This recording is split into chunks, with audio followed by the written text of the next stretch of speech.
వి gold trusted gold buyers తాకట్టులో ఉన్న బంగారాన్ని విడిపించి ఈ రోజు ఉన్న మార్కెట్ ధరకే కొనబడును. మరిన్ని వివరాలకు సంప్రదించండి 7710 77720.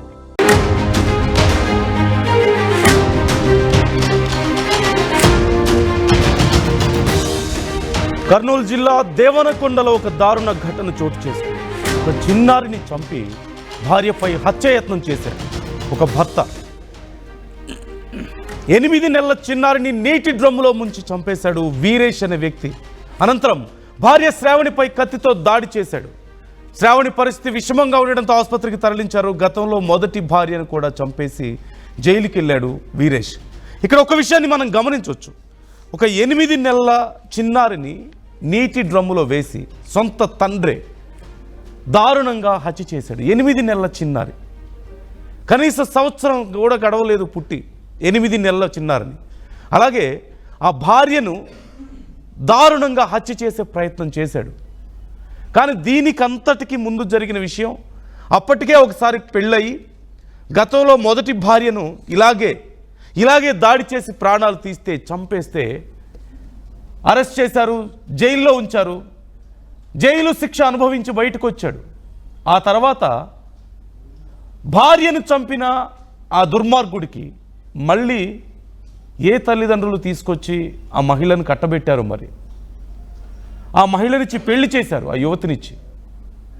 వాళ్ళకి మళ్ళీ ఒక చిన్నారి 8 నెలలు, ఆ చిన్నారి వయసు, వాళ్ళ మీద కూడా దాడి చేసి ఆ 8 నెలల పసికందును చంపి ఆ తర్వాత ఆ తల్లిని కూడా చంపే ప్రయత్నం చేశాడు. ఒకసారి ఆల్రెడీ భార్యను చంపిన వాడికి మళ్ళీ ఎలా ఇచ్చారు? ఒకసారి జైలుకు వెళ్ళి వచ్చిన తర్వాత ఎలాంటి మార్పు రాలేదు ఆ రాక్షసుల్లో. అలాంటి వాడికి మళ్ళీ ఎలా ఇచ్చి పెళ్లి చేశారు తమ పిల్లని?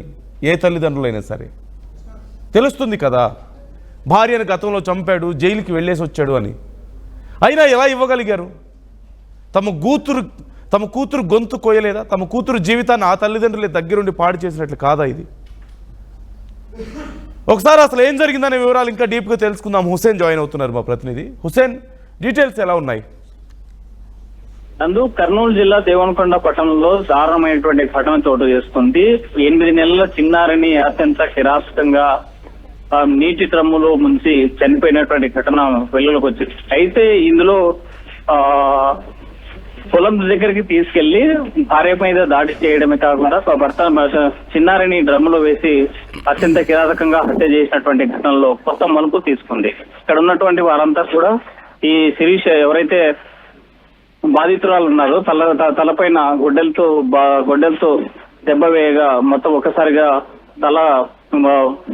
తలకి బలమైనటువంటి గాయంతో అపస్మారక స్థితిలోకి వెళ్ళిపోయింది. దీంతో కర్నూలు ప్రభుత్వ ఆసుపత్రికి తరలించారు. అయితే ఈ కేసులో కొత్త టిష్యూ ఏంటంటే ప్రధానంగా ఈ ఎవరైతే చిన్నారి ఉన్నాడో, చిన్నారి మృతికి కారణం చిన్నారిని మంచినీళ్ళ డ్రమ్ములో వేసి అత్యంత కిరాతకంగా హత్య చేసింది తల్లి అని ఒకవైపు భర్త వీరేష్ ఆరోపిస్తుంటే, మరోవైపు భార్య తల్లి కూడా లేదు భర్తే చంపినటువంటి ఘటన చంపాడని ఆరోపిస్తూ ఒకరిపై ఒకరు ఫిర్యాదు చేసుకున్నటువంటి ఘటన అయింది వెలుగులోకి వస్తుంది. అయితే దీన్ని అక్కడ ఉన్నటువంటి బంధువులంతా కూడా ఎవరైతే ఈ హత్యగా వీరేష్ సంబంధించినటువంటి వారందరూ వీరేష్ ని కఠినంగా శిక్షించాలి.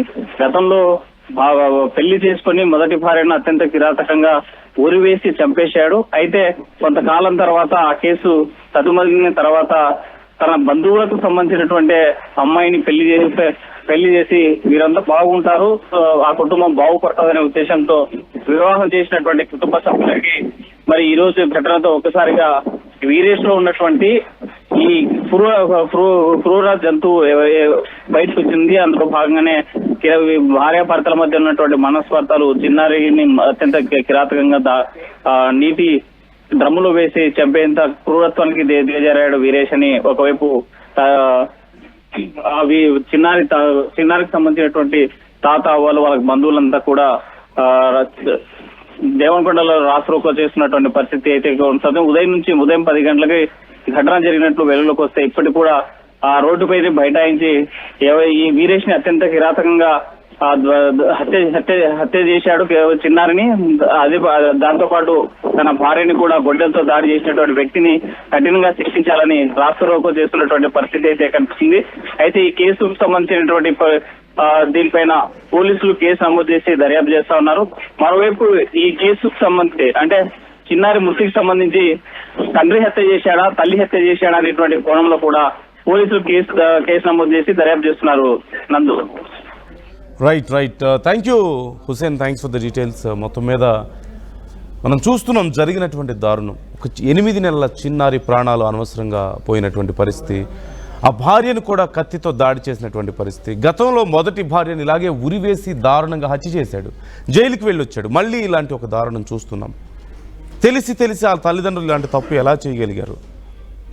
జైలుకు వెళ్ళొచ్చిన తర్వాత కూడా చాలామంది క్షణికావేశంలోనో లేదంటే నిజంగానే అలాంటి ఒక క్రూరమైనటువంటి మనస్తత్వంతో అనేక నేరాలు చేసి జైలుకి వెళ్ళొచ్చిన తర్వాత కూడా అదే మనస్తత్వంతో తిరిగి బయటికి రాగలిగితే ఇక శిక్షలకు అర్థం ఏముంది? ఎందుకు జైలుకు వెళ్తున్నట్లు?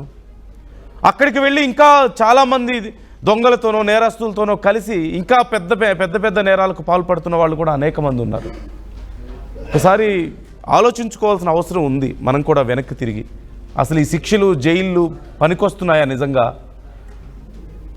అల్టిమేట్ రిజల్ట్ ఇవ్వగలుగుతున్నాయా అనేది కూడా మనం ఒకసారి ఆలోచించుకోవాల్సిన అవసరం ఎంతైనా ఉంది. అలాగే ఖచ్చితంగా తమ కూతుర్నిచ్చి పెళ్లి చేసేటప్పుడు ఎలాంటి వాడికి ఇస్తున్నాం, అతని హిస్టరీ ఏంటనేది తెలుసుకోకుండా చాలామంది తల్లిదండ్రులు తప్పు చేస్తున్నారు. ఇక్కడ తెలిసి కూడా తప్పు చేశారు, చివరికి మూల్యం చెల్లించుకోవాల్సిన పరిస్థితి మనకు కనిపిస్తుంది. జరిగినటువంటి ఘటన మీద మీ అభిప్రాయం ఎలా ఉంది?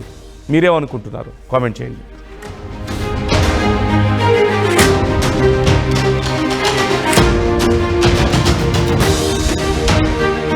తెలుగులో న్యూస్ కి ఫాస్టెస్ట్ యాప్ ఇప్పుడు టోటలీ న్యూ అవతార్లో జస్ట్ 5 సెకండ్స్ లో కంప్లీట్ న్యూస్, సోషల్ మీడియాలో ట్రెండ్స్ కి one stop solution, live TV app, voice search option తో ఇప్పుడే డౌన్లోడ్ చేయండి లేదా అప్డేట్ అయిపోండి. యాప్ లింక్ డిస్క్రిప్షన్ లో ఉంది.